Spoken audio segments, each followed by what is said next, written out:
compatibility. One day, Oh no, we don't like that. We don't like that. We only like new games. No, I only have 600 Switch games. I will never play them again.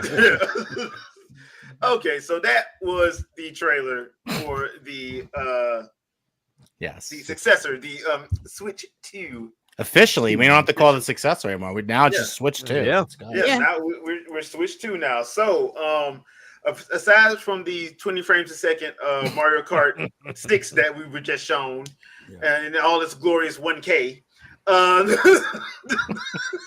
He's so stupid. So stupid. I had to, man. Come on, man. I had to. But okay. For me, I'm just glad they got bigger Joy-Cons too. Yeah. That's a huge plus. I mean, anybody like me, basketball players or anything, like if you have any sort of like bigger, even slightly bigger hands, the Joy-Cons just don't work for you. No. Like the only game it really does work for me on is fitness boxing. And that's because they're just sitting in my hand. That's it. Yeah, and you're like curly, like you're in a fist, so you're kind of like curling your foot. It kind of makes me wonder, like, even though they're not like crazy bigger, I wonder if that would affect like those type of games, because I know you are advocate for that, along with when we talk about I know Ring Fit Adventure wouldn't work with these, but if they were to do a 2, how big the accessory would have to be. Well, the thing about Ring Fit Adventure is since you're not holding it, you're putting it one on your leg and one in the ring. You should be fine. But like and the reason why that's not gonna fit is because that thing, the Ring Fit thing, they have to sell another ring because it basically just fits that. So, the ring, the accessory is not gonna work. No. So I think, and that's the other thing, I did see where it says backward compatibility for some game. I think that means probably more on the third party side of things. I think Ring Fit is going to work. It's just going to be like you're going to need your old Joy-Cons. You're not going to be able to use these. Well, you're going to need your old or you can get you can get the other one. I was going to say to play devil's advocate, it probably just means you have to have the old equipment, and if you don't, then it won't work properly. Basically. And this is how you cover all bases, because I'm not going to sit here and nitpick and give you like, example after example. That's one of my cons of Switch 2. I can't play Labo VR. I'm not buying it now. That's it. I'm out. Goodbye. Pre-order canceled. Let's go. So I did like that they showed Mario Kart. I'm not even gonna say what number it is because people losing their minds. It could be like it could also be like, you know how it's like Smash Brothers, like, you know what I mean? Like it could be like Infinite or something like that. It might not be a number per se. We're gonna call it Mario Kart 46. We're gonna flip. I feel like we've gone like 4 Mario Kart games and like between the deluxe span. Mario Kart to piss off the F-Zero fans. Mario Kart GX. Ooh. Don't do that. On a wound right there. Do not do that, sir. The way petty Nintendo, as petty as Nintendo is being. Ouch. But you notice how we all had the same reaction. I wouldn't even allow. I'm like, come on, Mario. Bro, dude, I can show enough see Furukawa being like, yeah, make that a name of it. Now say something else I don't like. Now say something else I don't like. F-Zero fans, oh my god, I can't imagine Twitter. Like I couldn't even imagine it. It would be hilariously I would have to mute that word. Yeah, exactly. They would be justified. I'm like, no, I can't even defend you on this one. Yeah, y'all don't like Mario Kart GX? No, nope. Solely because of what it ties to or what it could be tied to. No. No, sir. Nah, then the worst thing is they call it that and then throw Captain Falcon in there as a playable character. You know they would. They would.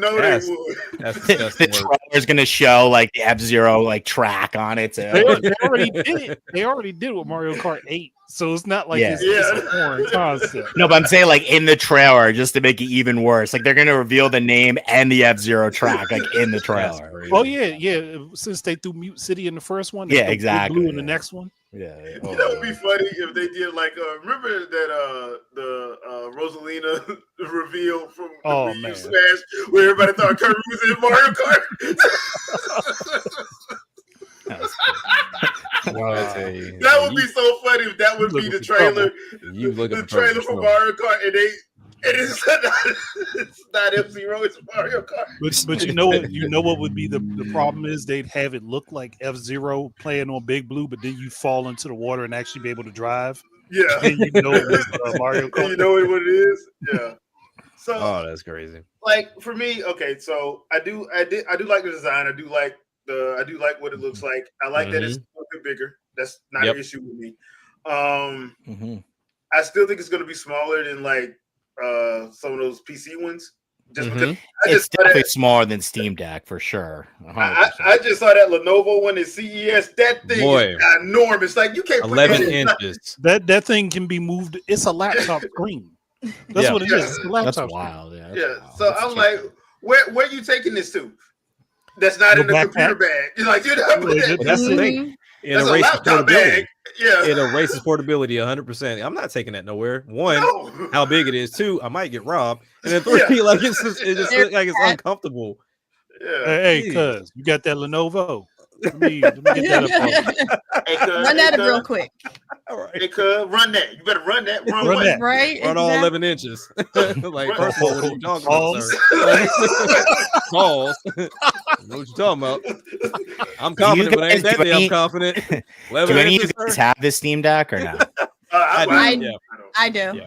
Oh, okay, I have the OLED version, and like to me, that's like as far as I'll go. Like in terms of size, like I can't go bigger than that. I mean, like that's like really the extent. So having Switch be like a little smaller than that, and also obviously much skinnier and stuff, it's gonna be way better, like to hold. So, and that's the other thing. Like I do like that. Like I said, them actually making it a little bit bigger, but not ridiculous. Because I still need the look.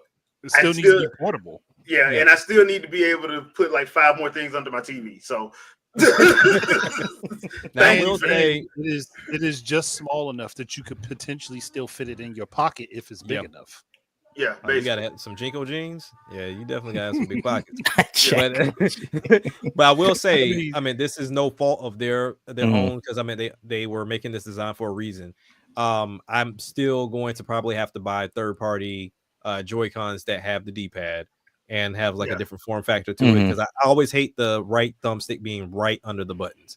That cramping down on my thumb, I always hated that. I use the right now I have the Neo Grip, the Skull and Co, and that's way better. Like that makes it so much better for me. I have that one and also the Satisfy Grip.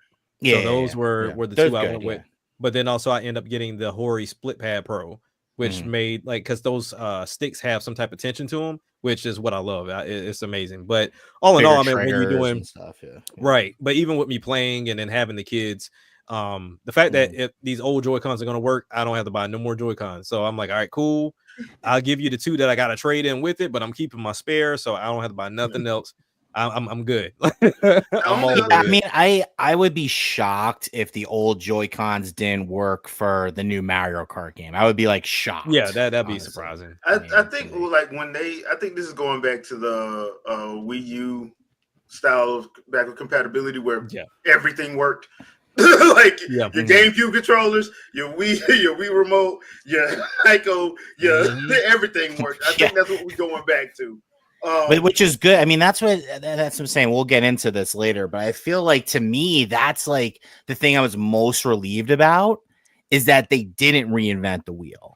Right. Like to me, that was the most important thing for me. And then like people are online and then they're saying, oh, well, this is the exact same thing. So we'll go into that later. Why to me, that was the biggest, like, I was so happy about that. Like I like when I didn't even go into the other stuff because I was like, okay, good. A lot of my stuff is just going to work with this, which is amazing.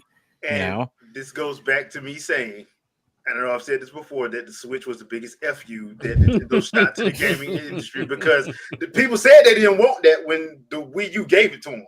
Right. They said they didn't want backward compatibility. They wanted new experience. They wanted what was it, Andre? Standard controls. Yeah. That's what the name was.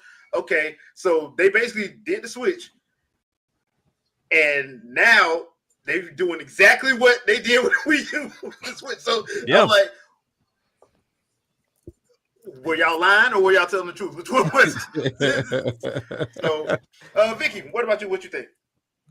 I mean, I'm enjoying it. Like, I'm gonna buy it. Like, it's Nintendo, so like, they could have like put like Toad on like a little pad, and I'd be like, all right, and then I buy it. So like it doesn't. Right. Sure, if this is what's new, I got it. Okay. Right. Like just tell me where I can pre-order, and I'm here for it. So, you know, so I don't have the issues that you guys have because I have little hands. So like the current controllers are fine with me because I have little hands. Okay. So I'm hoping that it doesn't get too like bulky for me. Yeah. So that's like my only concern is with it being bigger because like with the Steam Deck, like it's huge and then like It's my huge, arms go numb when I'm sitting still and I'm like and I'm like okay, I'm done playing because I can't feel my hands anymore. Yeah. So, Yeah, it is. It's bulky. It is Yeah. bulky. Okay. So, Okay. but you know, whatever. I'm here for it. But see, like that's what exactly what you said is what a lot of people like. You know, again, all the other companies are not doing it. The reason people just buy Nintendo consoles because of their IP, because of their unique games. Yeah. Like we can't say that anymore about Sony. We can't say that about Microsoft anymore. Like Nintendo's the only one you can say that if I want to play Mario, if I want to play Zelda, I need the new Nintendo system. I don't really have a choice. You want to know the crazy thing I was thinking about, Jay, is that we've seen Xbox and Sony like start releasing their first party on PC to where Nintendo is kind of giving you a mouse to say, hey, your PC's over here. Like we're not coming to you. We're just gonna adapt it over here. Like if they use that Joy-Con as a mouse, I'm going to laugh to the high. But boy, I'm going because people gonna be pissed. I'm gonna go on Twitter just to read comments and eat popcorn. Man, I want to market those commercials. Like I'm pointing at the fact that my competition went to PC and I kind of sort of gave you one, especially if the Sims come over too. It's like, all right, we got a PC game and our Joy-Con is a mouse. Yeah, you can plug in a mouse, but do you really want to? We already got. Who wants to carry that around? You know, what I mean? Like, that's the whole point. Like nobody wants to. Oh, let me grab my mouse. Like, and then what makes it even better, which I'm pretty sure that they're gonna do some type of enhancement to HD Rumble. So it's like, all right, now we have a mouse function with some type of rumble into it as well. Yeah, that's amazing. And let's be bigger real, triggers too. It looks like bigger triggers. So. Yep. I think EA and all them dudes that have lost so much money the past 2 gens are like, look, I'm not doing this no more. They have we putting stuff on there. We don't have a choice. Well, especially, I mean, EA. I mean, like let's go with one of their IPs that could benefit the most from this mouse. I mean, The Sims. Like Sims on Switch with like mouse functionality. I mean, forget about it. And if they include all the expansions on one cartridge, don't try to nickel and dime me with that $1,000+ worth of expansions. They're still gonna give you a lot with the base, but they're still gonna have more. I mean, they definitely are. They're not gonna give you everything. They'll give you a few of them. Yeah, just get your appetite wet. A good start, a little more bulky starter. But, it's still EA. We gonna get your money. Yeah, we gonna get your money. Yeah, one way or another. We gonna microtransaction. No, see, bad thing is, if EA had this mentality when it came down to Wii U, they would have made a lot of money. Oh yeah, I know. They would have. I wanted to ask you guys, how many of you guys had a Wii U, by the way? I still have one. Yeah. Mine is still sitting right here with me. Was playing Xenoblade Chronicles X earlier today. There we go. Well, because me, I don't know, maybe I was the only one, or maybe you guys played too, but I had the Madden on Wii U. Day one. And it was awesome because you had your playbook in your palm of your hands. Yeah. It was sick. I didn't have to pause or go through or do like split screen or whatever. It was right in my hands. It was awesome. Like it was a great experience. And it was sad that like, you know, I mean, again, they didn't put like, it wasn't the best performing or whatever, but just, you could see the vision. Like if they would have kept going with it and kept enhancing it, it could have been awesome on the system. That's why, Xbox 360 ended up with Smart Glass. Remember when they showed off Smart Glass, Madden was the first game they showed off with it, utilizing the playbook functionality on Smart Glass. Well, that Madden, honestly, because the one thing I did like about that, and that goes back to the TV function too, that the Wii U had before they took it down. Like that thing was so good on the ticker. You could be playing Madden while a real game is going on, and they show you the real game ticker on the. I'm like, bro, it was a better ticker than ESPN had.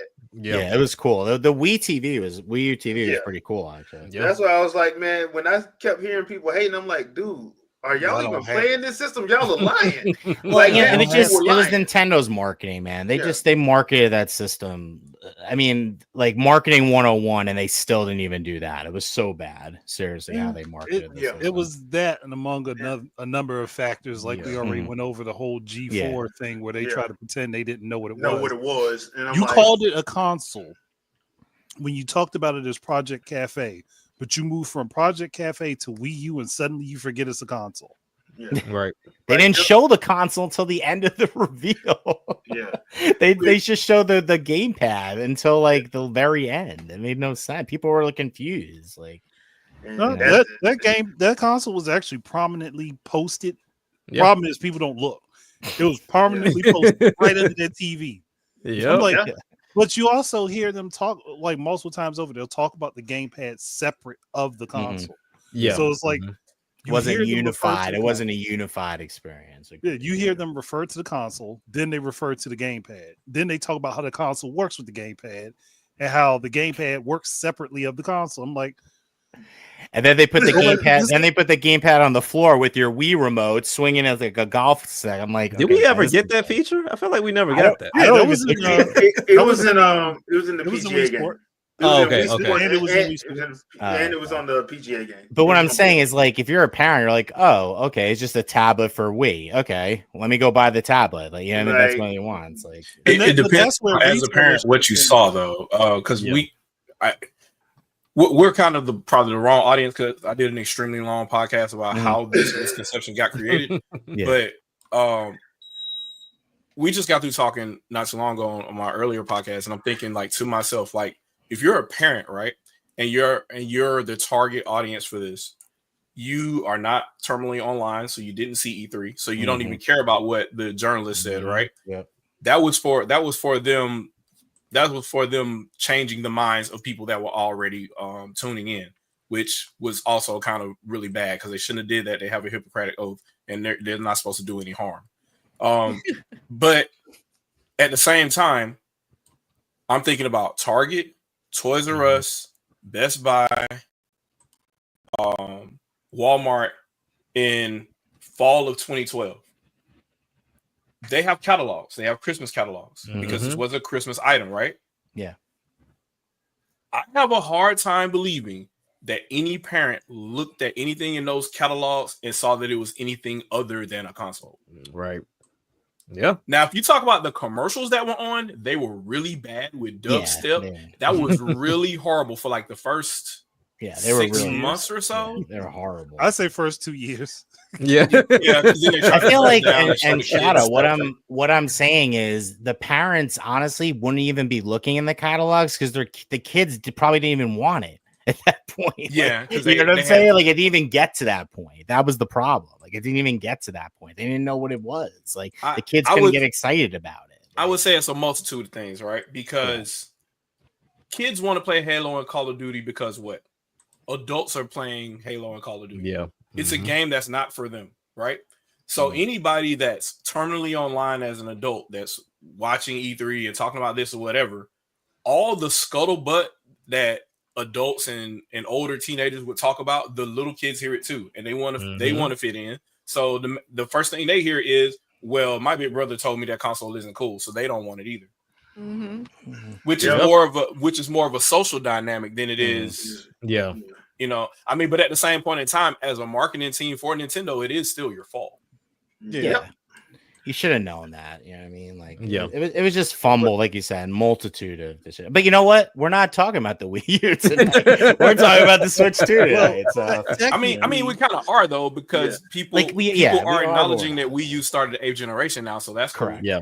Yeah, so they were calling it 7th gen for so long now, but to call Switch 2 9th gen, they'll call Wii U 8th gen and say that Switch was the same generation.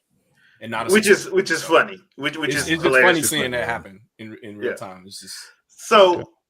Let me ask y'all this because I got I saw a funny thing online and I need to stop doing this. But there's a guy I love his artwork. He does like his own little Zelda videos or whatever, he'll throw it in on Unreal Engine 5 and he'll like yes, toy with it a little bit. He's R-Wan Link. He does a very good job. So he posted up one of his vids and it looked ultra realistic. And people, there's somebody that was saying, this is what, can you see the vision of what Zelda could look like? And I'm sitting there like, I'm sitting there, I'm like, you don't know Zelda, do you? Like, you really don't know Zelda. Because my thing is this, the people that are clamoring for realism like that, they would hate when they play it, the first thing gonna come out their mouth is something missing. This don't feel like Zelda. Yeah. You want to know why it don't feel like Zelda? Because Zelda has an art style. Yeah. It doesn't. It's a fantasy world. It doesn't need realism. And so, my question to the panel is, which one is the bigger problem, ultra realism or art style? Because depending on who you talk to, there are some people who say art style is the problem because I don't want to see. I want my games to be real. I want to feel like I'm there. I'm like, then why do you want to play a game in the first place? Play a game anyway. But that's what they say. So my question is, which one is the problem? To me, I think it's ultra realism, just because when you do ultra realism, that's what spikes up the cost.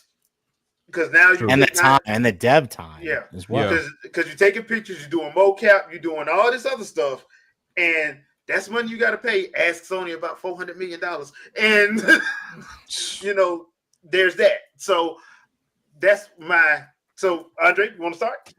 I mean, I was going to say the same thing. Ultra realism is going to bounce up that price immediately for everything that they spend it on, which people complaining about games are being too expensive now, but you want them to look like you're playing in real life. Again, it's about escapism. Why do you want to be in real life when you're trying to escape it for a moment? That doesn't make sense to me. Yeah. I mean, it works for certain games, but that's depending on the feel they're going for, but not everything needs to have that feel. And again, too much money gets put into the development, and then when you get hit on the back end with the cost, y'all complain. Or I could wait for it to go down in price. Okay, so you wait for it to go down in price, which means it sells at that lower price. Hey, they may get those high numbers of sales like Horizon, but that means that they didn't make that much money, which means they didn't have to move it over to another platform. And y'all keep saying you want your games to be on your console, but you're not buying them at full price, which would help the dev team and get them more opportunities to put more stuff out for you. Right. So all of it ties itself into each other. But yeah, ultra realism is definitely the worst problem than art style. You can have realistic looking art styles. Correct. Versus having to put money into technology to make everything look real. Yeah. So All right, Vicky, what about you? What you think? I think both of them have a purpose. I think certain games I want realism, and certain games I want the art style. Obviously, Zelda is not one of them for realism. What are we smoking? But if I'm playing a racing game, then I want my realism. So each one has its purpose. It doesn't need to be in every single one. I think we just need to work together and recognize that you don't need it on everything. It doesn't need to be realistic. It doesn't need to be art style for everything. Like, it just needs to be, for this genre over here, realism. For this one, and have fun with it. Just enjoy it. And if it's out of your price range, don't, talk down on others just because they can buy it. Okay, let people spend their money where they want to spend their money. Yeah, and I will say, like, the racing game stuff like that, I can see that being the racing game in sports. I can see that because, especially simulation stuff, like Madden is basically simulation. I just wish 2K would come back. But I think we all do. But like, I can understand the realism there. Horizon has made me, Forza and Horizon have made me love the fact that they do realism, because of the simple fact that I love crashing cars I can't afford. It's so beautiful. I get to crash a car I know I ain't gonna have to pay for. I know I don't have to pay for this. I'm going 300 miles an hour just to ram it into a wall. So, but that's me. Let's unpack that. Hold on, no. Let's unpack why you want to slam the car into the wall. Let's let's talk about it. Okay. Therapy That's a session. really good game. I was about to Burnout. Really good game. Well, number one, I ain't got to pay car insurance on that, so I'm good. I'm like, I've always wanted to drive a McLaren, and I've always wanted to rent one, so I can do both and not have to feel bad about myself. Don't give the companies an idea, man. They'll be like, "Hey, you got to pay digital insurance on the next one." You know, EA already attempted that. They already attempted it. Yeah, that was wild.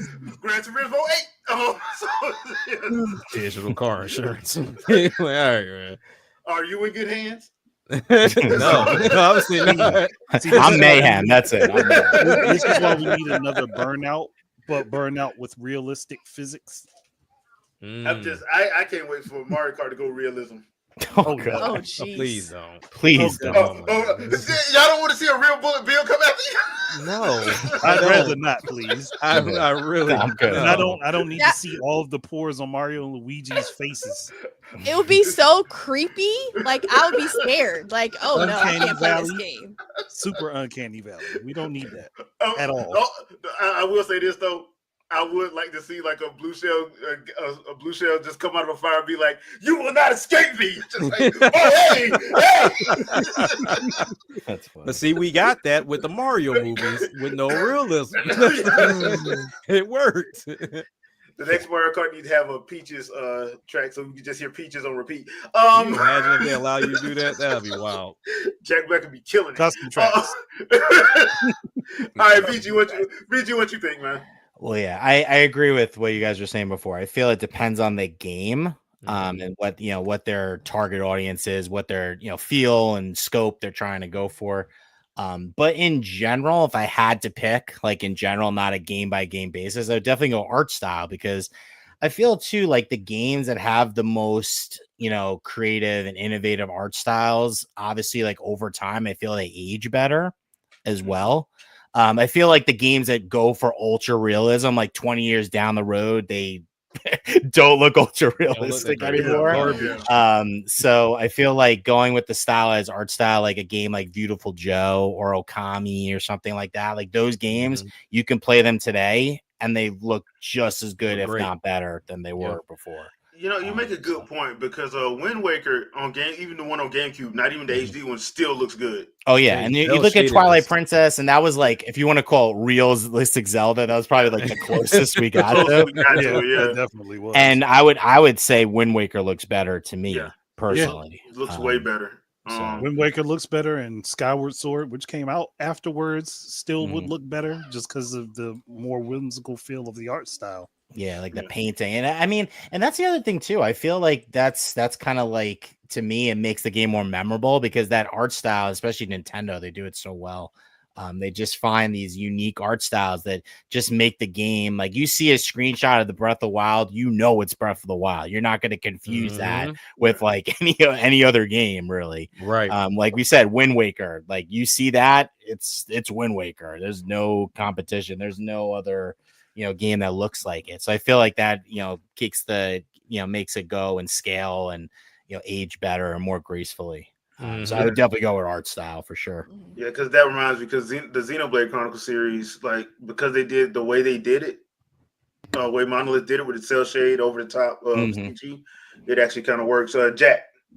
Well, you already know where I'm going, but I will agree with VG and Vicky to where it should be a case by case thing. But at the same time, it shouldn't be sought after for every single game. Because even if you look at Last of Us, right? You think of that as in, okay, realism, you like the details because it's like a movie style type game. But at the same time, we get something like The Walking Dead made by Telltale, and you have Clementine in that type of art style, and it still works. So I think when you choose art style, that can still convey realism versus the other way around. Like realism cannot, copy that type of art style in any kind of way. And it allows for you to really have more range when you try to actually pull off certain things in your game. And that's when we get into creativity. Like, yes, when we talk about Forza, you see those real cars and they doing all the flips and tricks and things of that nature. Amazing. But then I go right to Burnout, to where Burnout looks better in that art style to pull off some of the same things that Forza tries to pull off. So I always go on the side of art style because realism from both the developer time frame, cost, and then the longevity as far as how long it can actually stand up really leads more into art style, because we've seen cell shaded graphics last the test of time with, you know, whether it was 13, Wind Waker, or any of the games that did cell shaded graphics, they're still looking great. Okami, Okami, yeah. I mean, you don't really have to touch them. So yeah, I mean, realism has too many negatives for me to ever say that's what I want. And then I feel too, I just want to add one other thing that I didn't mention before. I feel like too, when you have a realistic game, I feel like in the player's mind, like there's automatically like, okay, maybe I have more in their minds. There's more like realistic parameters in the game. You know what I'm saying? Like the mechanics, if they're too out there, like if they're too wild, people will be like, well, it doesn't really match like the look of the game. Yeah, you know what I mean? So I feel like you're also kind of like pigeonholing maybe game mechanics, and that's what I was saying with the creativity. You know? Yeah, because I mean, you really limiting yourself to where when we look at, for example, I always have this conversation with my oldest son with 2K. Let's say he watches highlights with Steph. If he doesn't go and replicate that same thing in 2K, he thinks the game is broken because Steph made that shot.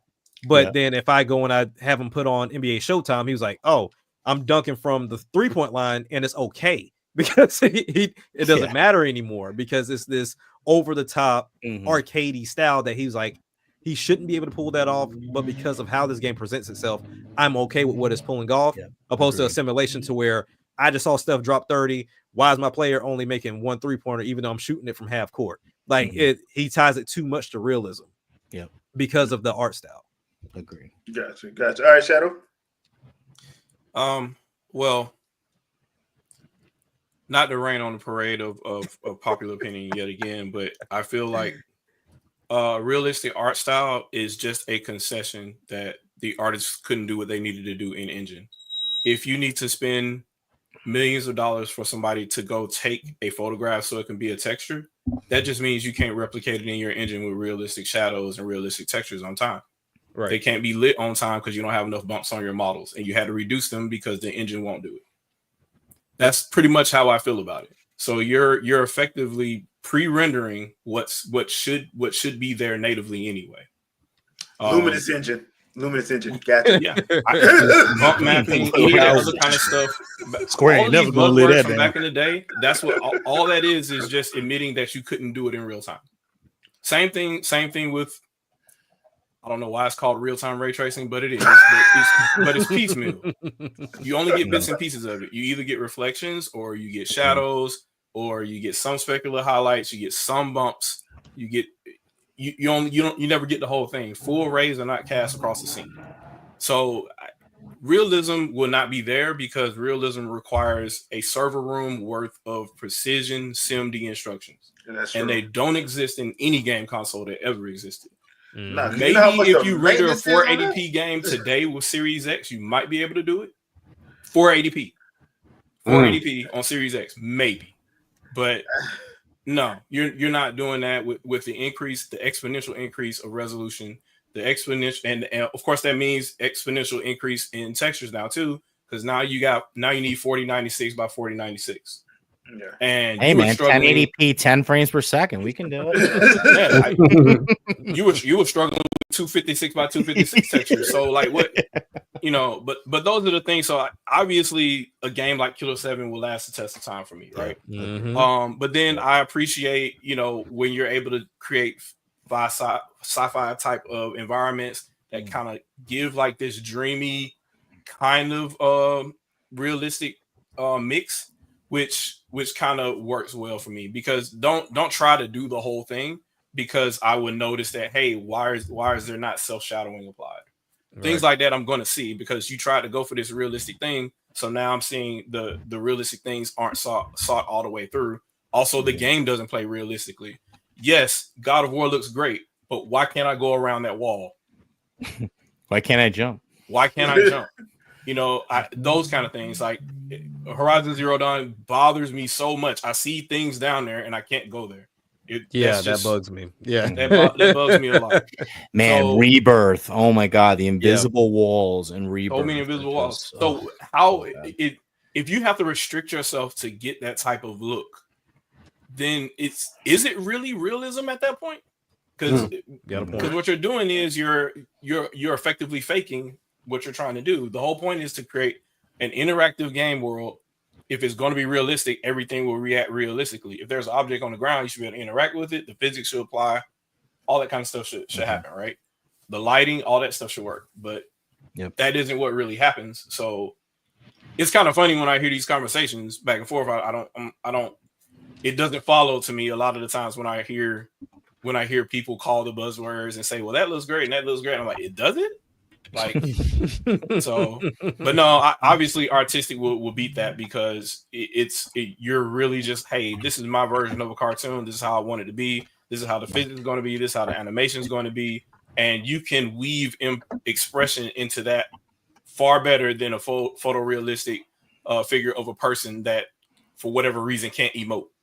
So the blank stared individual that looks photorealistic that's really troubling. It's kind of scary, uncanny kind of feeling. So they should make a horror game based around that. I think there is an indie horror game. I think there is an indie horror game that does do that. I might be wrong. With the dead face looking, you just yeah. All right, Sandstone, what about you, man? So I'm assuming this is realism versus art style. Art style. So I'll say this first about realism, because I know everybody has their opinions about realism. Now, normally I would say art style, and actually realistically, I'm probably still going to say art style, but I've been thinking as of lately, realism has moved for a better case for itself of why it's a little more justified these days, and that is solely off of law of diminishing return, because we have gotten to that point where realistically anything beyond this point, I mean, we always talk about photorealism, but we're using photography to get our level of realism in the first place. I honestly don't think that it's going to be a while. It's going to be a while before we get any kind of leap or jump, if you will, to whatever the next graphical fidelity, if you will, is going to be. I think for a while we are going to work on how can we get these numbers down as far as space and how much space we use. And this is like the whole reason why DLSS and all this other stuff exists in the first place, right? To come up with these equations of how we can make our resources actually benefit us instead of costing us more money out the woodwork. So I say in that light, I say realism as far as longevity may actually have a lot more time than it has in the past, just because we've been hitting those bounds as far as realism. But with that being said, I still think art style is still very much over that.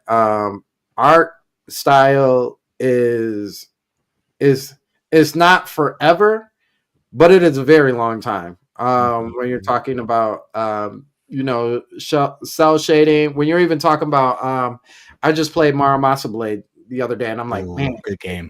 If they could just like gloss this, give it a nice little 1080p, shine over it, you set. You don't have to do nothing. You don't have to change nothing. You set. But even still, I'm like, this game is still crispy, Vanilla was in their bag in the 6 and 17. That art style is beautiful. Same with Okami. Like I said that before. The HD version, and it still looks pretty. Like that's beautiful. Painted and hand drawn stuff. Those are things I think that you just can't beat. Yeah. It's timeless.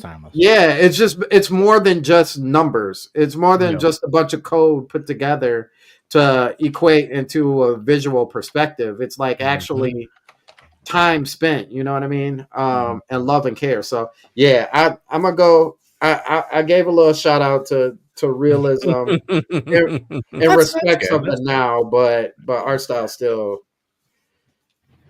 Well, the other reason why I bring that up is because sometimes it actually does feel like, to be fair, Nintendo's the only people that care about having a variety of different art styles. I look at something like Splatoon, right? Splatoon, in all honesty, ain't supposed to work. It's not. It really isn't. It's not supposed to work. You're supposed to look at that game and be like, man, what in the childishness is this? But the thing is, you play it. You play one round. You play one match. I mean, that was fun. Yeah, play another so match. addicting. It's Hey man, it is. Hey man, we just ran out. I just ran out 4 in a row. Then we run that one team that for some reason just got your number. And then like, I'm not leaving till I will. So you get that run back. You know, it's funny too, because I think on the, like, in the Nintendo treehouse, literally they have like 5 boards, right? Like 5 boards just sitting up there, and they're like, okay, which one of our developers are we going to use next for this game? Yeah. And then somebody throws the thing, and it's like, okay, so we're going to use them.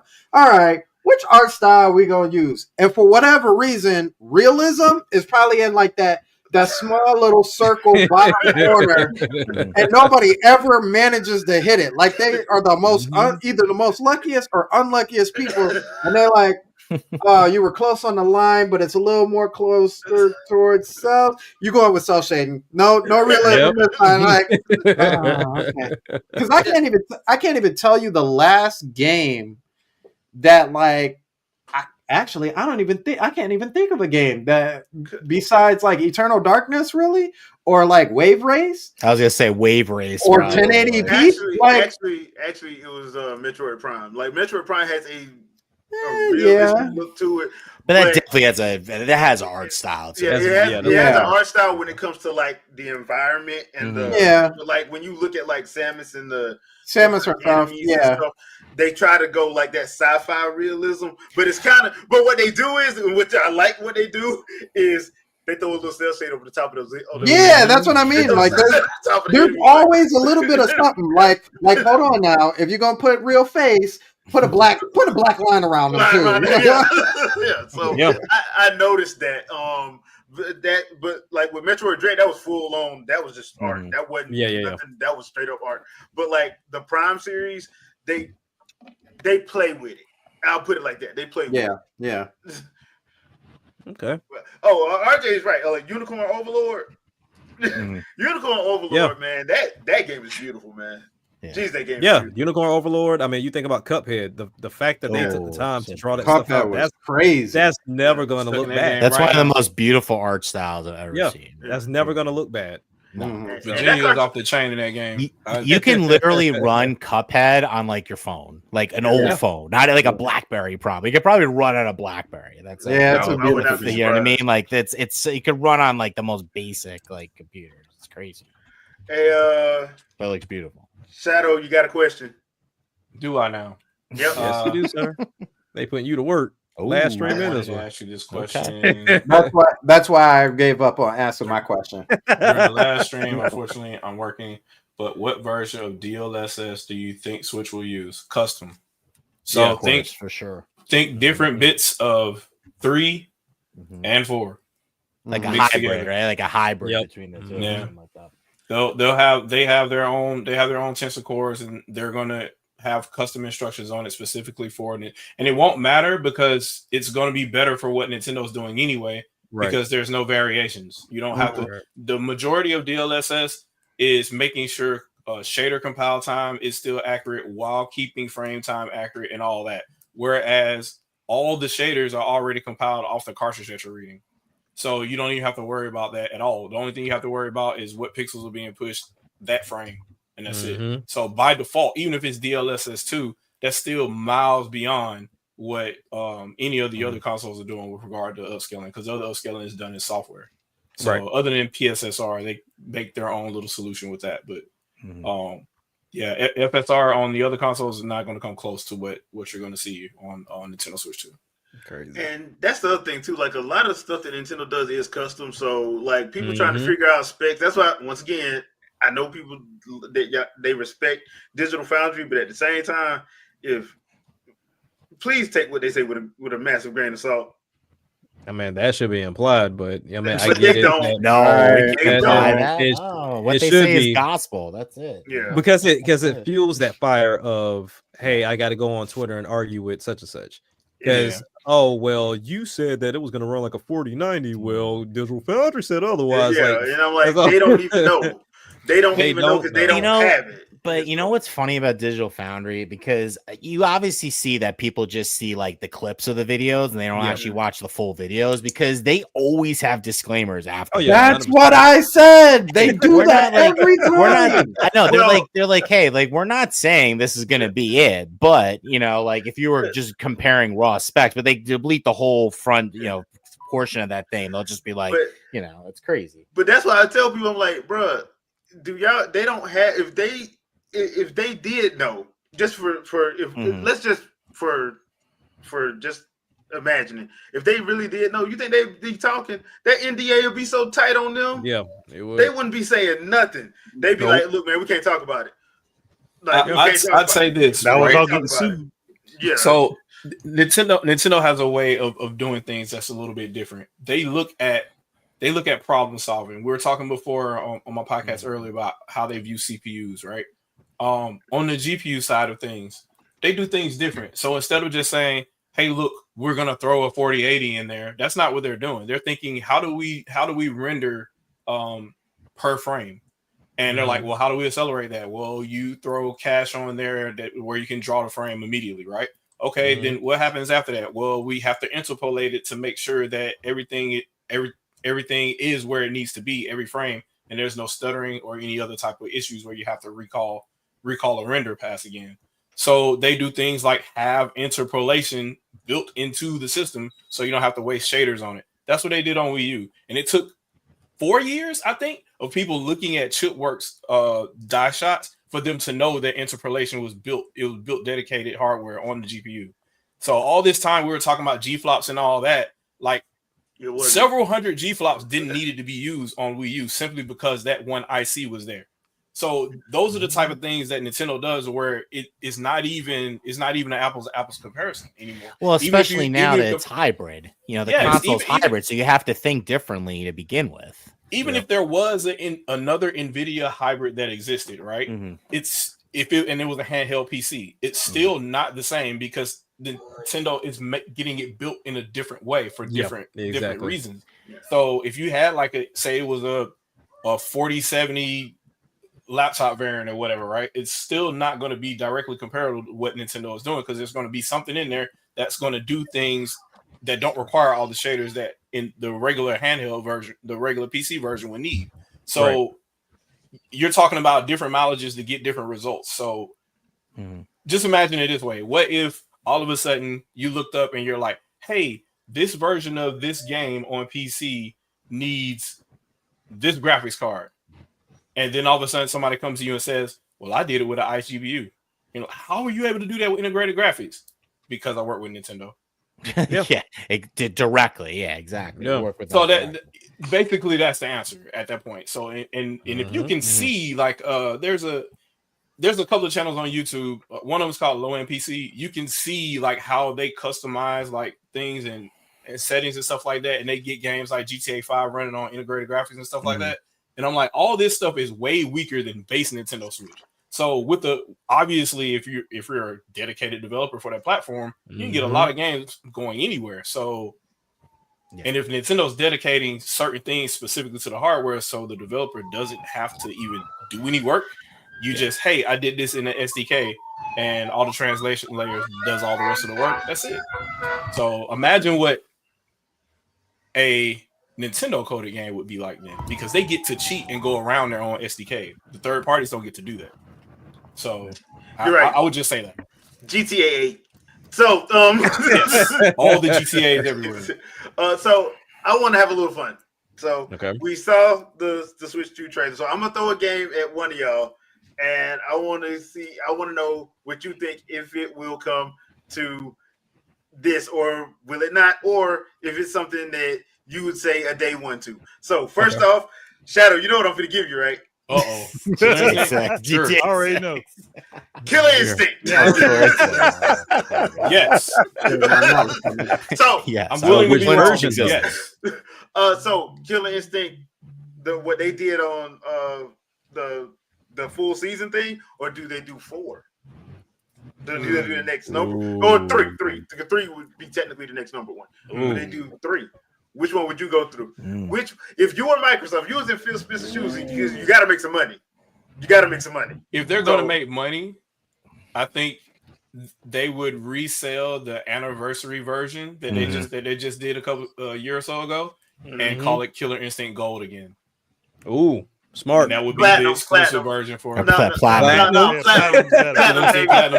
baby. We're going diamond, baby. Then put out Killer Cuts. Killer Instinct Gold has the reputation that when the camera pans up, it looks like the characters are laying on the ground fighting each other. Yeah. What they should call it is Killer Instinct Platinum, and just re-release the Killer Cut soundtrack. There it is. All right. Any excuse to re-release that soundtrack. So we talking launch or somewhere later down the line?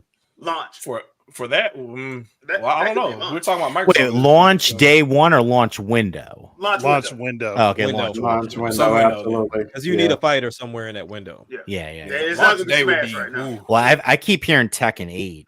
Yeah, me too. Yeah, I keep hearing that, but nobody wants Clive. We want Ganondorf. All right, so Vicky. Uh-oh. I was thinking about you because I saw that trailer for Guardians of Azuma, and I know you love those types of farm sim. I'm about to kill the whole evil side of the world games. So I was thinking like Sakura Rice and Ruin 2. Ooh. Okay. I think that would be down the line. I don't think that would be something that they would release day 1 or in the window. I think that would be down the line. Be like down the line. Okay. Yeah. But it is something that would like depend on how they do it. Because the first one wasn't half bad. Yeah. I didn't mind it. It wasn't half bad. I enjoyed it. It was fun. Yeah, they probably need to tighten up the farming stuff because some of that farming stuff at the beginning was hard. That was ridiculous. Yeah. I'm all right for like grinding games and like repetitive like farming like motions, but that was too much. I was like, oh man, I can't with this. Gotcha. Okay, Jack, you know what I'm finna get. You know where I'm going with this. Not turning the camera off. Wow. Just said, not click. I'm out. See, I wasn't even finna say Labo. I know what it was. Just gonna say Labo. I know what it is. Actually, it's Labo. So it was Labo, but an actual VR headset. No. Do you think if they were gonna do it, they would have did it already? Is that one of those situations? No. I think when it comes down to Nintendo, I kind of put them in a camp similar to Apple, to where they wait until something is tried and true before they even dip their toe in there. From a technology standpoint, not the popularity aspect of it. Like they can take something that you never even thought about and make it popular, but if the components are not there, if the fan base doesn't even seem interested at all, then I don't see them jumping into it. But if we're talking about like the whole like VR aspect of it, no, simply because this device is too big. The only company that's doing something like that with a device this size is Pimax, and they have like 4 cameras on the back of their device. So it's like it has like the detachable controllers, 4 cameras on the back. You put it in the face thing, and it works that way. But I don't know who in the world is funding Pimax. I don't know if they just a drug front, but they keep releasing these products and nobody's buying them. So it's like, how do they put me in the mindset of like a Arby's or a Hardee's? It's like I don't ever I see nobody with your product, but you keep releasing them. And it's like, and these are not like small products. These are like 4K. We can like have it play handheld. Also can do the face mask, like the VR thing, and it can dock. So it's like an all-encompassing thing, but nobody buys them. But they keep releasing product. I'm like, yeah, somebody fronting somebody. But I got X, I got weed, I got anything you need. I don't know who front Pimax, but they are ridiculous. Now the product looks great. It's just ain't nobody buying it. But yeah, as far as like the VR crowd for Nintendo and just look at VR in general, they kind of run into the issue that you brought up earlier with the whole realism versus art style. Mm-hmm. The art style is winning, but majority of the crowd are pissed off that realism isn't. Yeah, so it's like that is true. So when you look at stuff like Batman is an art style in a way. Like it doesn't try to look real. But then when you look at something like a Behemoth or a Asgard Wrath or whatever, like they're trying to make it look real and play real. And let me put a disclaimer, they come out buggy as hell and then they have to get fixed. But then two is just it doesn't have the means to do that, and that's not what people are looking for. The top games right now are like Gorilla Tag and Roblox and ones, probably, the fitness games. Like Supernatural is killing it. Beat Saber is still at the top. Like that's what people are looking for, and they get caught up on that. So Nintendo could usher it in. It's just you got to find a way, and this is something Nintendo doesn't like. You got to find a way to think about people that are vision impaired. You have to think about people that are motion sickness and have motion sickness, and then you also have to think about people that don't have the proper space. And that, to me, that's too many caveats to really think about. So while motion controls are cool, it's just you and your TV. With VR, sometimes it's room scale, sometimes it's standing, sometimes it's sitting, and it can differ. It can hit or miss. And really, and I know Shadow could probably speak more to this than I can, but when you talk about making sure that you have things run smooth and the proper pixels in each eye to make sure everything looks smooth and runs smooth in those type of games, and try to get the decent graphics out of it without a PC, that's a problem. That's gonna be a problem. Okay. Yeah. All right. That makes sense. All right, VG. So I'm thinking Platinum Studios, right? Oh, okay. I'm thinking Astral Chain. Oh, as a sequel on Switch 2 mid-gen for sure. Book it. Yeah. So do you do the crossover with Bayonetta, or do you hold off? Ooh, that's the question. Did Camille work on that one? Nah, he didn't. That was a Nava. Okay. I think he might have done some of the concepts. Was he an EP on that? Was he an executive producer? I want to say he was producer, but I think he was doing the artwork. It was on the art side. It wasn't on the... Yeah, I don't know. I don't think they're going to do a crossover because I feel that Bayo 4 is still going to come. Okay. So, and then I think they want Astral Chain to go its own lane. So I think they'd keep Astral Chain, especially since it's only the second. Like if this was the third game, okay, maybe. Gotcha. But I think they're still trying to establish that IP. So I think they got to keep that separate for now, regardless of how much they teased. Dude, they teased. They teased it heavily. That was hilarious. That was hilarious. Yeah. But yeah, I think Bayo 4 and Astral Chain 2 are definitely coming to Switch 2. Not even close to launch. I'm thinking year probably 4 or something. Yeah. Something like that. One of them's gonna probably be second year, but the other one's gonna probably be like year 4 or 5. Yeah, okay. All right, I got you on that. Something like that. Yeah, but hey, bring them on. I love both of those. Bayonetta is one of Jack knows Bayonetta is one of my favorite franchises ever. Especially 3. I'm sorry, when Madame Butterfly was off the chain in that game. Yeah. She's taking a bath. I ain't unboxed it yet. Oh, what 3? Still on my backlog. First of all, spoilers for a 2-year-old game, and we told you to play this. So it'd be a little different if he didn't have the console. So he has the game. Don't feel bad. I ain't playing anything too much either.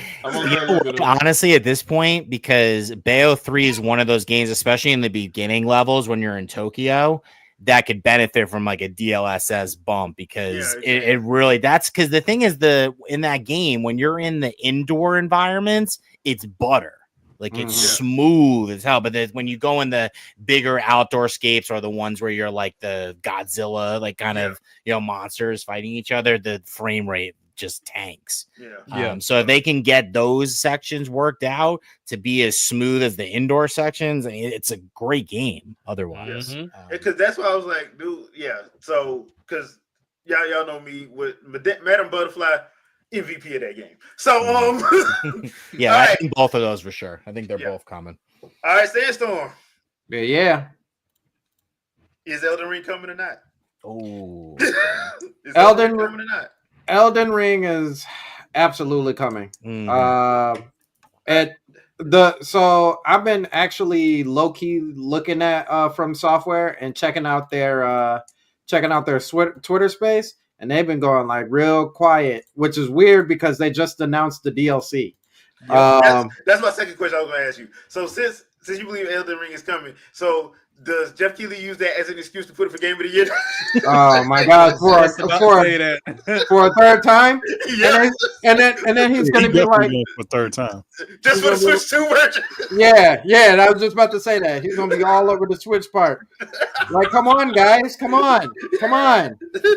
Like expecting that we'll change our minds about it. Like, well, because it was the Switch. Guess we can't argue that one. A new category: best remaster. Right. But third re-release. Heaven forbid they do us like the Wii and be like, well, this version is actually different than the PlayStation and Xbox version. They will be stupid to do that. I just know they would have Chronicles X Definitive Edition needs to be nominated this year since we're doing remasters. You know it's not. I don't even know. They don't play those games at all. They don't play them. They don't play them. I gotta ask Shadow one at the end any of games, honestly. Now, Sandstorm, to add on to that, mm-hmm. when it releases to the Switch, do you think it comes packaged with Erdtree? Oh, it definitely should. It should. Yeah, I think it should. Will it? That's another conversation. Complete edition. No. Actually, in all honesty, if it didn't come packed with Erdtree, then it should come packed with Lost Kingdom. So So one of them, basically. Lost Kingdom 1 and 2, or both. Both. Yes. Don't be disrespectful. Wait. Can we actually call this the Game of the Year edition? Or then it no? would be. Then you could put it in Game of the Year. Then you could put it in Game of the Year. That's healthy. That's healthy. Yeah. So okay. So another one I got to ask you, Sandstorm. So let me ask this. Do you also think that the rumor that Square Enix is going to drop Final Fantasy 16, 7, and 7 Rebirth, all three of those are coming? Does a junkie in Atlanta ask you for money at the gas station? Man, what you yes, they do. Yes, they do. That is Wow. Square is hurting, sir. Yeah. Yeah, I think, like Jack said. Yeah, they're just going to do it. Like Nike, they better just do it. Square need OnlyFans, homie, because I'm telling you. You guys really think 16 for real though? You think 16? At this point, because they didn't. All three of those did not meet sales expectations. Well, 7 and Rebirth are locks for me. Yeah. I didn't know about the 16. I'm like, 16 did, but the thing was, I'll give you some reasoning. Well, the thing was, 16 should have released because that game doesn't. From what people tell me about it, they're like, it don't feel like Final Fantasy. It doesn't. So it doesn't. They like it has like a more Western feel to it. So they were like, they didn't know why they didn't port it to Xbox earlier. They're like, they wasn't gonna make the money that it was gonna make like that. So by making it exclusive like that, so I was like, hey, I have been saying, I know me and Andre have been saying for years that Square has been acting stupid anyway. So that's why it's like the Team Asano stuff has been making money. All them HD 2D stuff that's been making a killing. But for some reason, art style. For some reason, it's the Final Fantasy stuff. They go bananas for like Final Fantasy 15 pissed me off, but Vicky know why.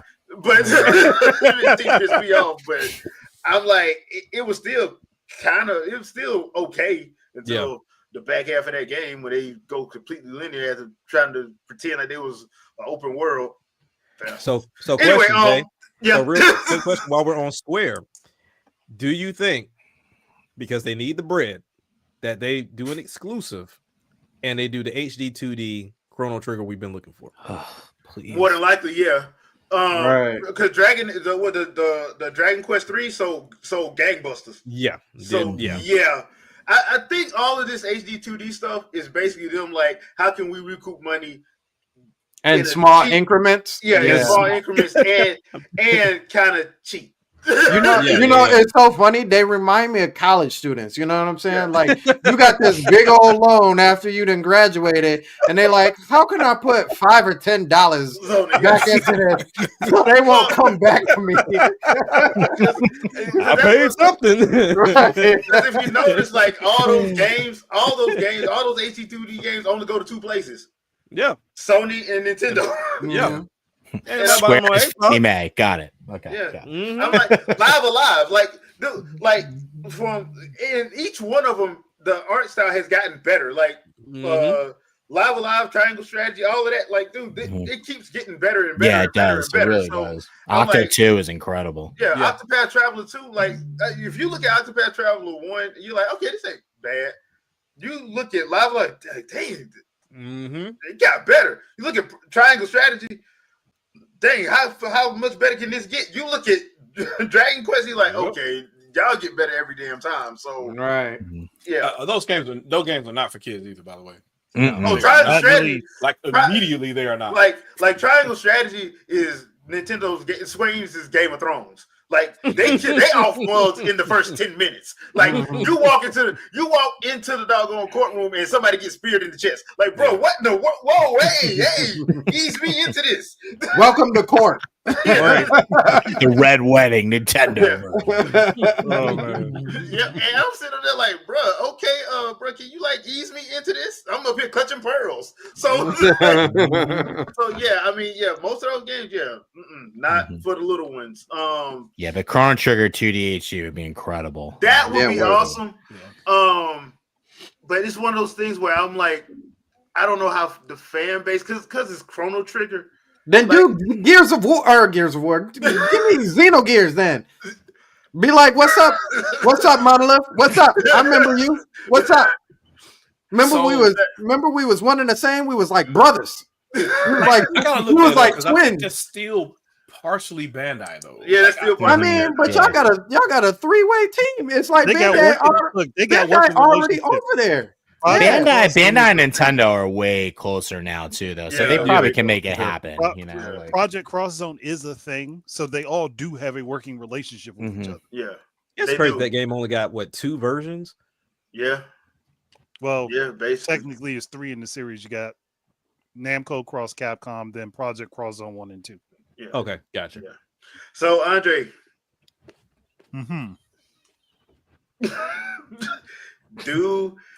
does Astrobot come? And does he? And is he in Smash? And is he in Smash? Yes. Is he in Smash? Yeah. It's definitely. I mean, Sony wants that money, so it's definitely going to happen. And yeah, they are going to beg to get Astrobot. They are going to beg for it, and bet you it will happen shortly after the launch window. It's not going to happen in the launch window, but shortly after it. So you're thinking in the December 2025? I'm thinking definitely first quarter next year. Definitely holiday, if not at the first quarter next year. Yeah. Now, how do you plead? Please, oh sir, good heaven, please, oh please. Pretty good pleading.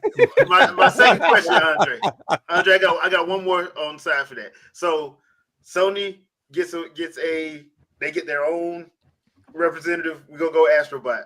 Who does Microsoft send? Do they send Banjo this time, or do they send Master Chief? Banjo's already locked because Banjo's partially family anyway. They cousins, so they're gonna send Master Chief. They're gonna send Master Chief this time. Yep. I mean, look, what's it gonna hurt? We already had Snake. Yeah, that's true. So you know what they would do? Just to make everybody mad, they would send Joanna instead. But that would work. That would work though. That would work. But I'm saying you need all the help for that game. That game can get. Yeah, I'm saying Master Chief though because I know people want the Master Chief Samus Chief to be established, and it's going to be established in Smash. Can I throw an alibi out there real quick? Yeah, what's up? Everybody should be upset at the Final Fantasy: The Spirits Within movie. because that was garbage.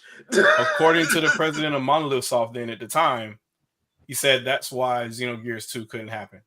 They had to push the project because they invested so much for the spirits within. Oh yeah. Bad choice. Square. Yeah, that was a really bad choice. Square. Square's gonna square. All right, they been making bad choices forever. Well, the other reason why I think Master Chief would be a good one, but I also think Doomslayer's coming is because of that whole Isabel Doomslayer thing. I think that's gonna happen simply because both Bethesda and Nintendo liked that idea. Yeah, both of them did. So I'm sitting there like, and you don't have to count Doom Guy as a Microsoft representative. You count him as Bethesda. That's your worker, right? Oh, a 2-for-1 deal. Okay. Yeah. Yep. So I think that's how that happens, because I think they're gonna do it just because like they loved all the artwork. They saw all that stuff. I'm sitting there like, there ain't no way in the world that's not gonna make it in the next Smash Bros. There ain't no way. Because that's easy advertising. That's easy advertising. Well, Jay, how do you feel Smash is going to release on Switch too? Yeah, I think what's going to happen. This is what I honestly think is going to happen. Okay. It's not going to be an ultimate situation. We're not getting 80 characters this time. What's going to happen is we're going to go back to probably the 30 characters situation with probably 2 fight packs. Yep. The 2 fight packs is probably going to be where you have the third party and the obscure characters. That's where you're going to have the third party obscure characters. I think what's going to happen with the Sony and Microsoft representative, that's going to be in the base 30. Yeah. But the 2 fighter packs, because they're going to do fighter packs. Look, DLC is a part of life, people. We just got to get used to it. Yeah. So, well, especially in Smash. I mean, come on. Yeah. As long as they're in packs and not, I don't want 2 horse armor my Smash Brothers. Yeah. So I think that's where you're gonna get you're gonna get your couple of obscure characters. You're gonna get your piranha plants. You're gonna get your crazy characters, and then you're gonna have like the characters that people claim they don't want but won't. Like, I'm tired of this anime sword characters. Where's Dante? Right. You're gonna get those. So they were saying that they finally got Sora. Yeah. Right. Now I know Jay's answer to this, so this ain't even a question for you. What do you think is a necessary addition or change for Smash going into this new generation, seeing as they pretty much just gave us this big blowout? And I know a subspace emissary for you, Jay. That's why I'm not asking you the question. Yes. So that's me. I mean, where's the lie? So I have a Smash tour. I have an idea for this tour. Don't make me cuss on my show, man. Don't make me cuss on my show. I have an idea for that would work, that would be worthwhile, but I don't think it would happen. And that would be to do a story mode that's sort of like Mortal Kombat. No. No, 10 was cool. Like, you had to play as each character, which was pretty cool. I like no. But I wouldn't want it to be too much in that direction where the story doesn't make sense. Okay. So sort of like Time Splitters, where the stories build upon each other. So you play as different characters and they each have a different part of the story. And then the stories collide together and build into a bigger narrative. Okay. That way, when you add in DLC characters, you can add their story in between the different parts to build a full complete narrative for someone to play through. So with this, are we keeping the same fight style, like the whole battle royale type thing? Yeah, familiarity, but with tweaks. Yeah, because it has to still feel like Smash. It can't not feel like Smash. Because if it don't feel like Smash, people are gonna be pissed off. I want to throw people off the screen, outside of the stage. I don't want to. No, you must fly. So that's pretty much it. Like, I don't mind the HP games. I don't mind those. But for Smash, I like having the variety, and I feel bad for whoever has to step up after Sakurai, because Sakurai gave us so much in these games. Like, bro, he gives you everything. You really don't need DLC the way Sakurai was giving us stuff. You don't need DLC because those games be packed out. Now, the only thing I would say, don't do no World of Light mess to me again, where I'm thinking I'm getting Nintendo's Infinity War and I got event matches. That's basically what it was. Yeah, you just moved around on the map to do them. Yeah. That basically you hit instead of just having event mode, you just put it in that, and you just gave me. You pretty much did the ending to Infinity War at the beginning. That's pretty much what you did. Yeah, right. That's what you did. I'm like, Sakurai went to go to the movies. That'd be interesting. Hey guys, y'all want to do that? That's pretty much what happened. Throwing an update. Let's go. Yeah. I mean, I can see him doing that too. That's the worst part. So that's what I'm saying. Like, just don't do that. It's gonna be so hard for Sakurai to be hands off with it, though. I think it's gonna be really difficult for him. I think it's gonna be like a now new how Miyamoto is technically not involved in Zelda, but he is.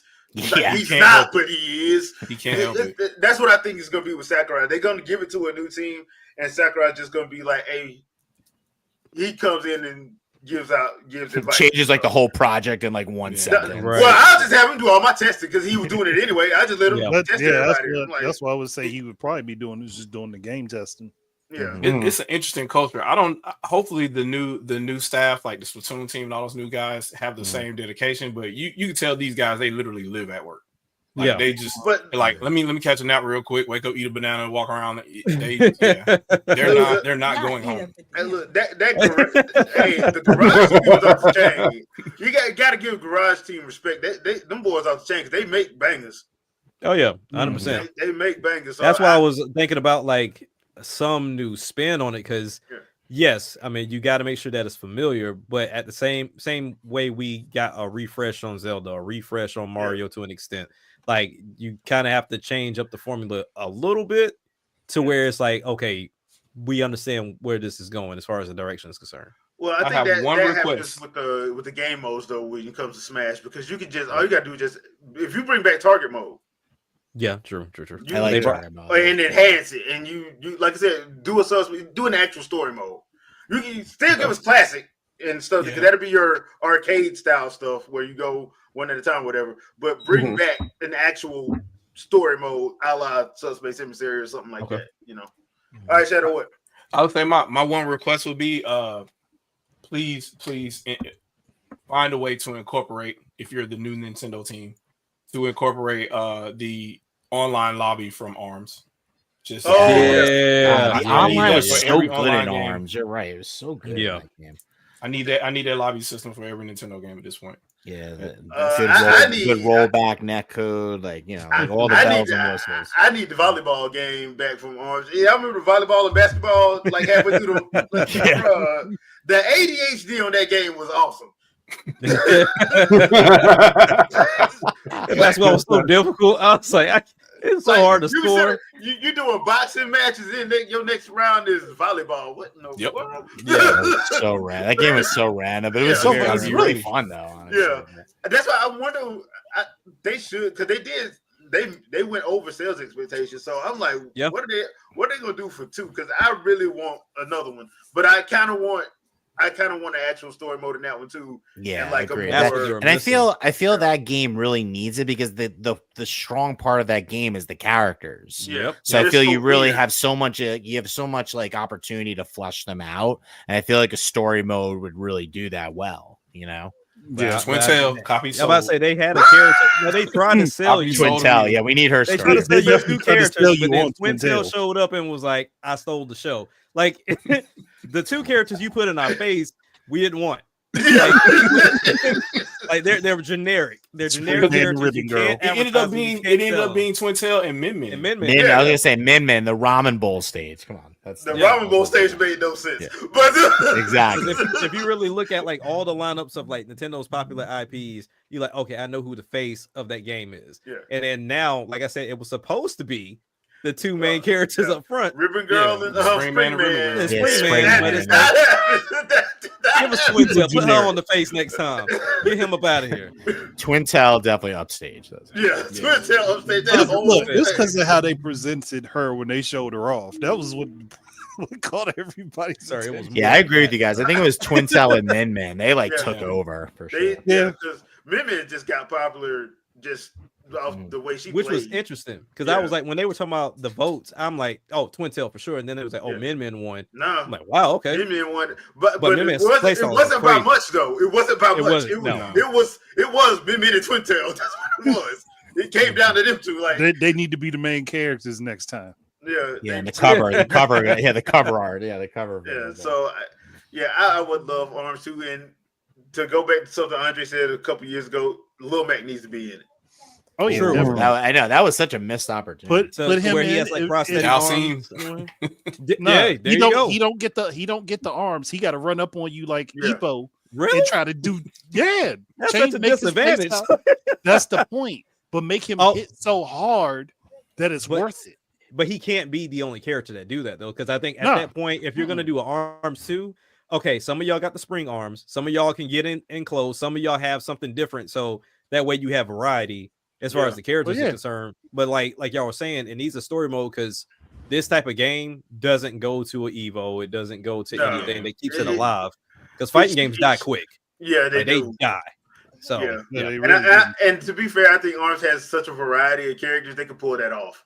They could. And next time y'all hit up Capcom, so you can go ahead and steal Necro and Dalsim and throw them both in there. Yeah, you see, y'all making the game for them at this point. Yeah. All I want is a Twin Tail. All I want is a Twin Tail and Urbosa team up. See, now you look at you. What I said? At you. What I said? I didn't say that wrong. You trying to know what you're aiming for. You won't be sitting there. I am hurt that y'all think I would have ulterior motives. Sir, you starting to look like the guy that be sweating on Facebook. Oh, sir,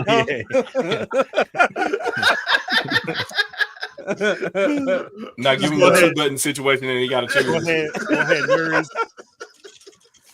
The Jordan Peele meme, right, where he's like sweating all over. But honestly though, I would love to see like what they, because I'm pretty sure Arms is getting a sequel. When they put out that graphic, they was talking about all the games that went over sales expectation. It was like Astral Chain, Arms, Ultimate, Marvel Alliance Ultimate 3. That was such a great drop. Yeah. So I was like, I'm seeing because they don't cost much to make, and you can actually make a profit. Sony Concord. Yo, I still got my controller. Yeah, so I'm like, I'm interested in seeing what they are gonna do with that. Plus the fact that like we ain't seen no sequels to no 3D Mario, and I'm sitting here like, wait a minute, that thing came out in 2017. Yeah, I think 3D Mario is a lock. They gonna hold that up. They gonna hold on to that. Now, they gonna hold that in the chamber. Here's a question that will probably mess with some people. Do they do a Super Mario Maker 3D? Have Mario 64 levels. Mario 64, Odyssey, Sunshine, Galaxy, all formats. Here's the thing: did they piss enough people off to where Nintendo just says, "Here, y'all make it"? Right. Look, when it comes down to Sunshine, most definitely. Yeah. Because I love watching the Honest trailer guy. Yeah. But when he did that Mario Maker 2 one, and he was like, from the people that said, "We're tired of hearing y'all complain. Y'all make it." That was funny. Because that's exactly what it felt like. I mean, if it was ever going to happen, now that supposedly it's highly inferred that's going to have a mouse on it. I mean, maybe it's like more open to a possibility now at this point. Yeah, that'd be kind of hard to do. Like that'd be super great 3D levels. I think they'll stick to 2D, but those 3D levels be kind of difficult. Yeah, I mean you have to like maybe do like a 3D like customizer more than a builder, if that makes sense. Like you have like skeletons that you have to start with, and then you can kind of customize from there. Maybe something like Halo's that. Forge. Yes, basically something like really simplified. You're just extruding already existing objects along to make new things. Throw throw some I mean, Luigi's Mansion Mario in there. Maker in and of itself is already pretty simple. It's just people make it complicated on themselves when they building them ridiculous levels.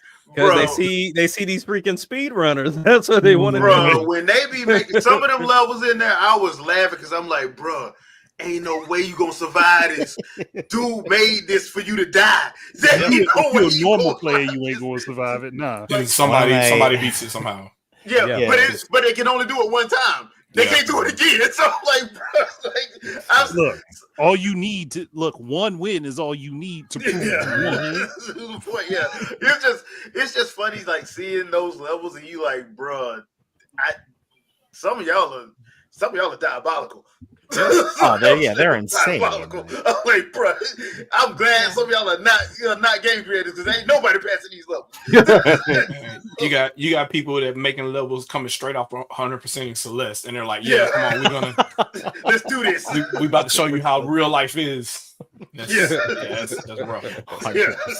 Hold on, who's saying most Mario Maker 2 didn't sell? Yeah, there's a lot of people that say I'm ill-informed people. They said it didn't sell, and then they don't like it better than they like Mario Maker. Yeah, the first and that was the one. Because they had the Wii U gamepad. It was so much better. So you would have to own a Wii U to even make that the other one. But to say it didn't sell is a complete lie. Yeah, that was a complete lie. Yeah. Well, it sold like what? On not, I don't think it was like a little under 3 million. I think. Right? I think it was like 7.5. No, it's over 8 now. The Mario Maker 2. Yeah. Mario Maker 2. Oh, then that's super successful. What are you talking about? They probably only had to sell 500,000 copies of that. Well, and then the other thing too is with that game, the whole point of it is like it had such a longevity. You know what I mean? Like, and it kept getting the social media exposure, and that's the whole point. And people are still uploading their levels. Exactly. Making worlds in that game. Yeah. When they added the worlds feature, that was awesome because then people could build like complete games and stuff. So that was cool. Yeah. So and I'm pretty sure they're gonna do another one. Especially if there's a mouse feature, why not? Yeah. So now, do y'all think that's what the new IP was centered around? Because Nintendo's known to create a brand new IP each generation. So you think this one's going to be mouse centered? What new IP could they make at this point, though?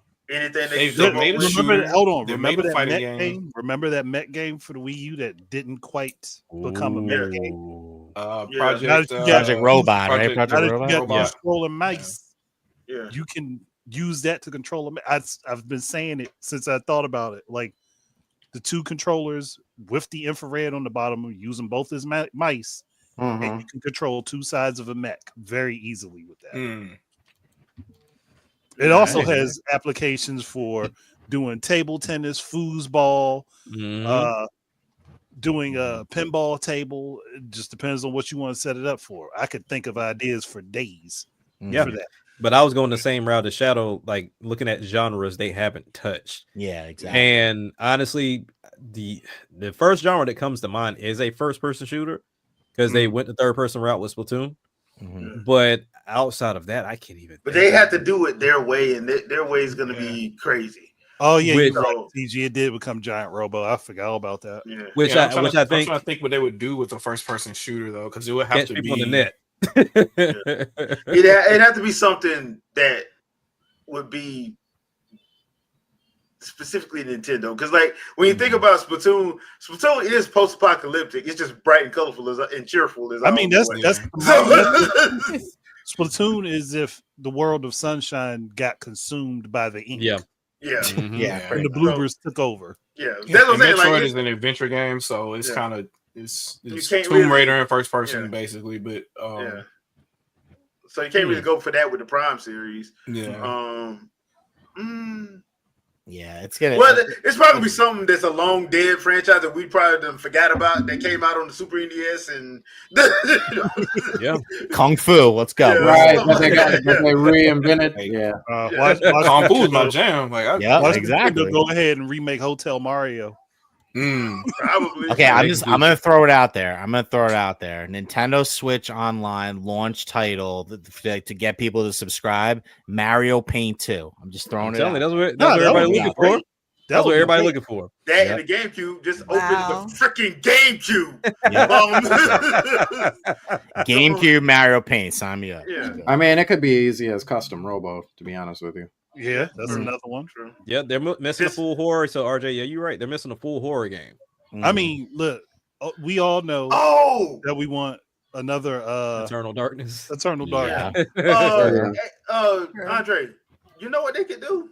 Remember when we came up with that idea for Zelda, the Shadow Temple horror game? Oh yeah, they could do that.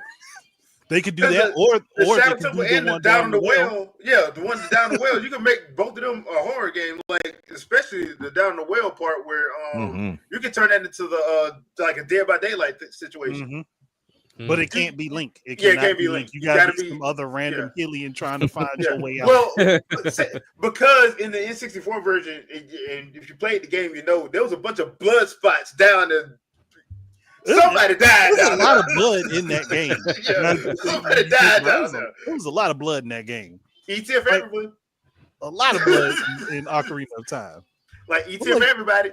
You just see it splattered on the ground, on the walls. I'm like, there's a whole torture chamber in the Shadow Temple. Like, whoa, hey! Like, what massacre happened in here? Why y'all got an X in here with chains and blood from the ceiling? Okay. What about like a Nintendo like dungeon crawler kind of game? I mean, if they can bring back a Dragalia Lost and turn it into a full scale game. Yeah, like something, but flesh it out and make it like more of like a Diablo style kind of thing. That'd be kind of cool. That would they'd be the ones to figure it out. Yeah, but then they inject that weird humor into it. Exactly. Doesn't understand that all the girls are after him. Yeah, that's one thing they can do. They can make you a mascot. Like they can get a face to put out there. Because I mean, honestly, me personally, I don't know who you would throw as the face of Fire Emblem, but they still got it popular. Marth is generally is the face. Marth, it's generally him, but Roy in Roy's our boy. Ike. Roy's our boy. Like Marth, done Ike, Roy, Lindis. Yeah, Lindis. Crom. They tried to make Crom. They tried to make Crom that. Crom got overshadowed by his daughter. Yeah, because that's what the whole joke of in that reveal trailer for Lucina was the fact that he got overshadowed. That was the whole joke. That was the entirety of the joke. So it's like we wanted you to be the face, but she turned out being more popular. I will.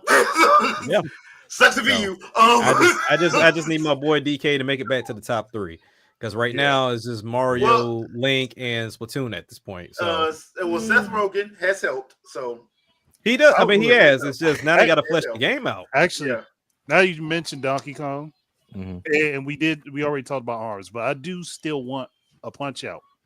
But I want Donkey Kong to be one of the people you fight. Like a special character? The DK get with them hard knockout blows with them gigantic fists. Oh, yeah. So you got to avoid.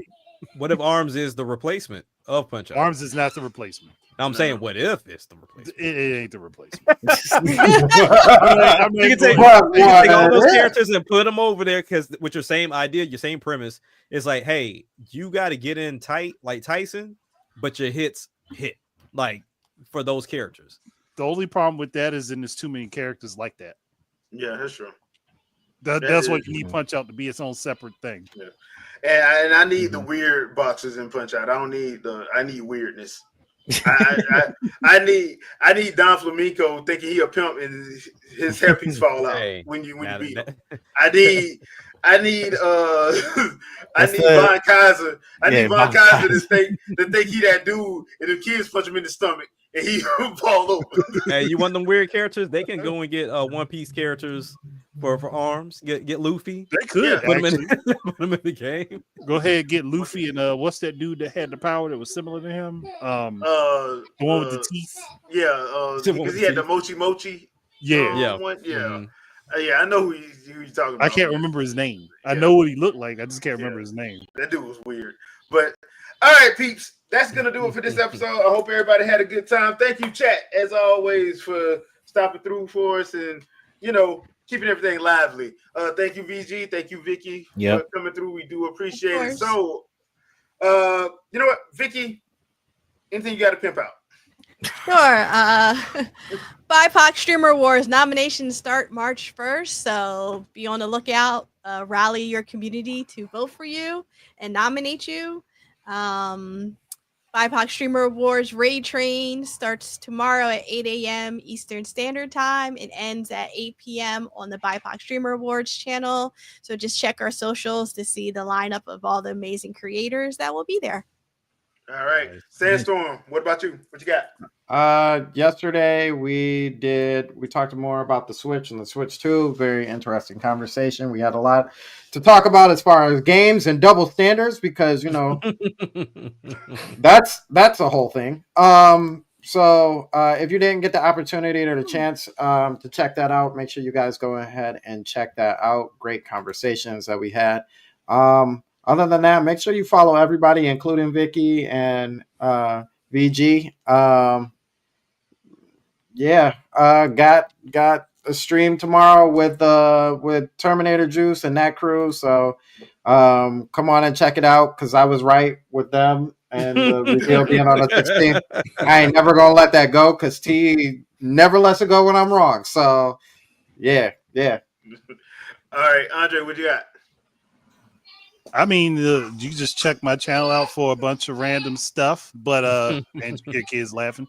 But I do have a stream where I talked about the Switch 2 reveal, which apparently everybody liked so far.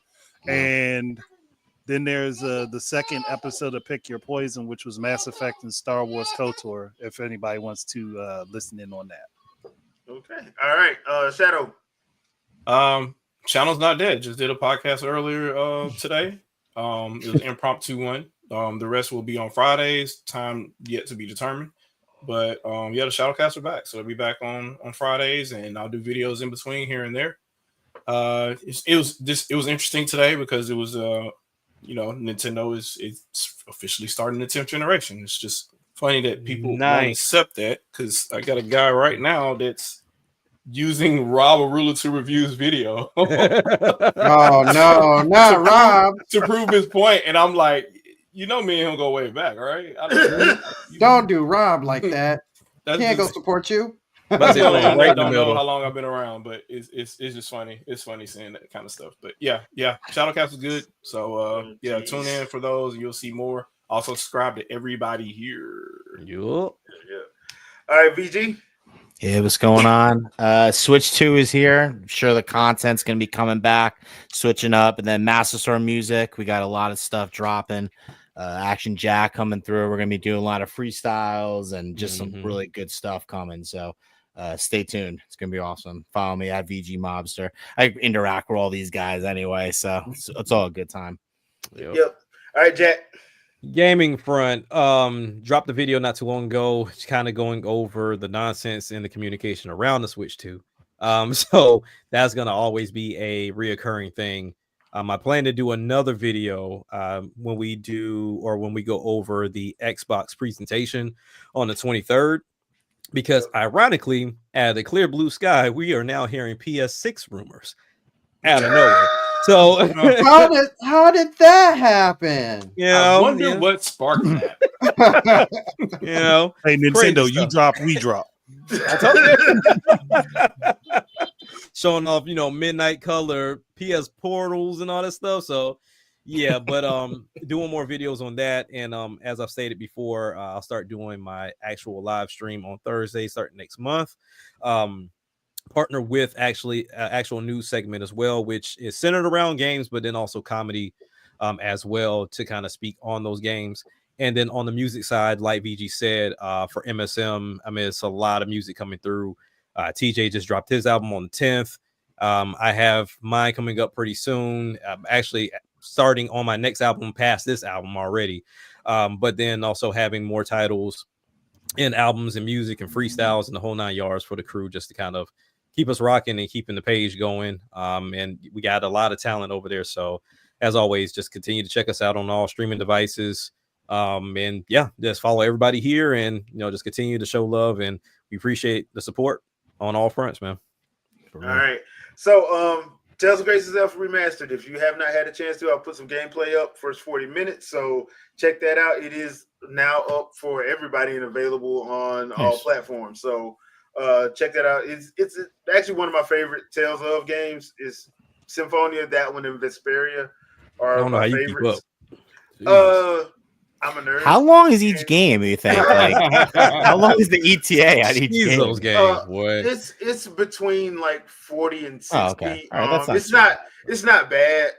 Now if you go and try to like do every side quest, single side quest and stuff, you can easily get to like 80 to 100. But you no can heart-to-heart conversations. Yeah, but you can easily finish the game in like 40 to 55. That's not too bad for no, it's not. It's not like it is now where every RPG is 100+ hours. It ain't like that. Rebirth. No. Yeah. So when it should totally get me started. Yeah, but put the intro of the game up on the page. Probably gonna be doing some more gameplay of some other stuff. I was supposed to do a live stream yesterday and went to sleep, so I do apologize. So yeah, I went straight to sleep and woke up like, yeah, I'm not doing this. So, I will try to do that. Yeah, I will try to do something this week for that. Probably gonna be on my PS4. Doing that because probably play Grand Blue Fantasy Relink. Game's not bad, so I'll probably do that. But I'll let you guys know. Check out the Discord and check out Twitter and Blue Sky. I'm on those, so when you now let you guys know there when I plan to go live. But thanks so much again. We'll see you guys next Sunday, 7 p.m. Eastern Standard Time. Peace out, people. Y'all have a wonderful rest of your evening. Go Ravens. Peace. Peace. Peace.